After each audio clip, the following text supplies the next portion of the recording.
با سلام خدمت شما بینندگان عزیز.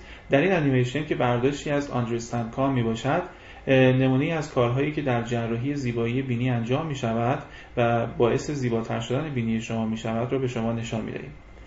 با عمل جراحی راینوپلاسیا می توانیم اقداماتی در جهت کوچکتر کردن سایز بینی، بهبودی دورسوم بینی، بهبودی ناستریل ها و سوراخ های بینی و بهبودی زاویه بین بینی و لب بالا را انجام داد و با تمام این اقدامات باعث متقارن شدن بینی شما خواهیم شد. در بعضی از مواقع با عمل جراحی بر روی ناستریل ها یا سوراخ های بینی باعث تقارن سوراخ های بینی می شویم و در صورت لزوم مشکلات تنفسی بیمار را نیز برطرف خواهیم کرد.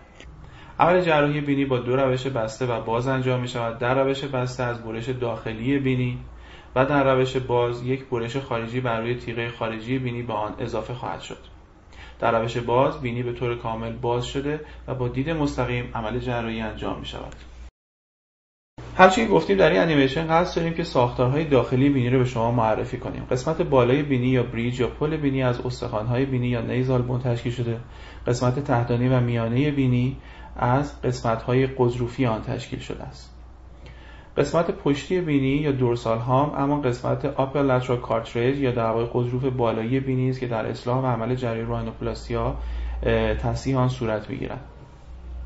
قسمت قضروف پایینی یا لاب لترال کارتریج در واقع تشکیل دهنده نوک بینی میباشد و در زیبایی نوک بینی تاثیر مثبتی دارد.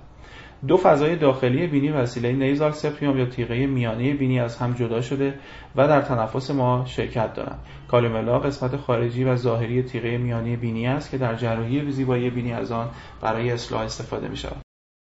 عمل جراحی بینی به دو روش بیهوشی عمومی و یا سدیشن و بی‌حسی موضعی قابل انجام است.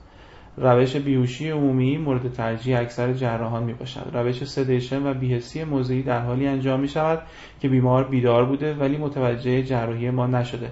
اکثرا در جراحی کوچک و تغییر حالتهای کوچک مورد استفاده قرار می گیرد.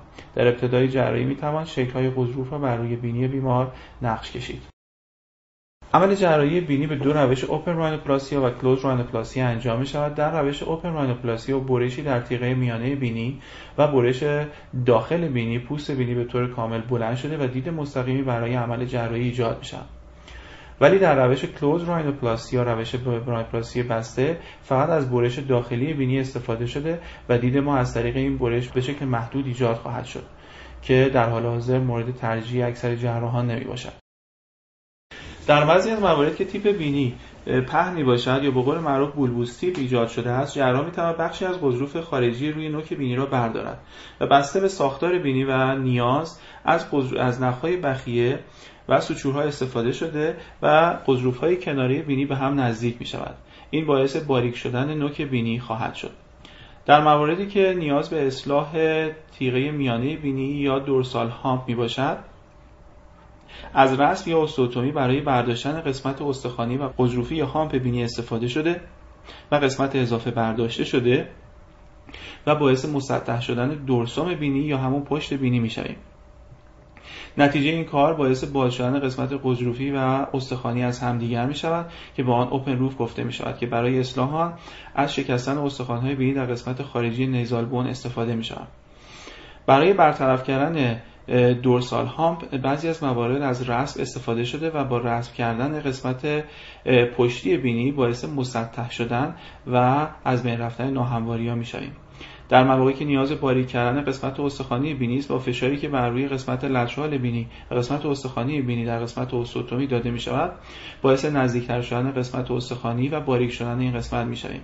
بعضی از موارد نیاز به گرفت‌های قضروفی برای تقویت و بازسازی مورد نیاز در قسمت تیپ بینی و یا دورسوم بینی می‌باشیم که از قضروف‌های ناحیه گوش یا قضروف‌های دنده برای این مورد استفاده می‌شود. از نزال ایمپلنت هام در بعضی از موارد استفاده شده است که نتیجه آن مورد قبول نبوده است. پس از اتمام جراحی برش‌هایی که در داخل بینی داده شده دوخته شده. اگر به روش اوپن عمل شده باشد نیز برش‌هایی که بر روی پوست داده شده است دوخته خواهد شد. پس از آن برای فیکس کردن داخل بینی از نیزال ایور اسپلینت یا در واقع اسپلینت داخلی بینی استفاده شده و در داخل بینی فیکس می‌شوند. در بعضی از موارد می‌توان از مش به جای آن استفاده کرد. پس از آن چسب‌های ضد حساسیت بر روی بینی زده شده و بینی شکل داده شده بر ناحیه وسیله اسپلینت خارجی تثبیت می‌شود. و این تا زمان بهبودی قضیف‌های شکل داده شده نگهداری خواهد شد. همانند هر عمل جراحی، در عمل راینوپلاستی نیز ممکن است کبودی، ادم و درد به وجود آید.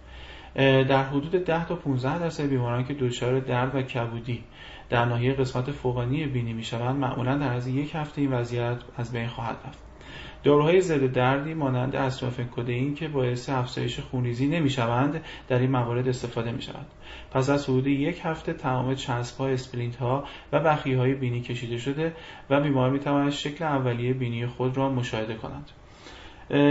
با عمل جراحی راینوپلاستی اکثر بیماران به میزان قابل توجهی از شکل بینی خود راضی خواهند شد و باعث افزایش اعتماد به نفس و بهبودی ظاهر فرد خواهد بود.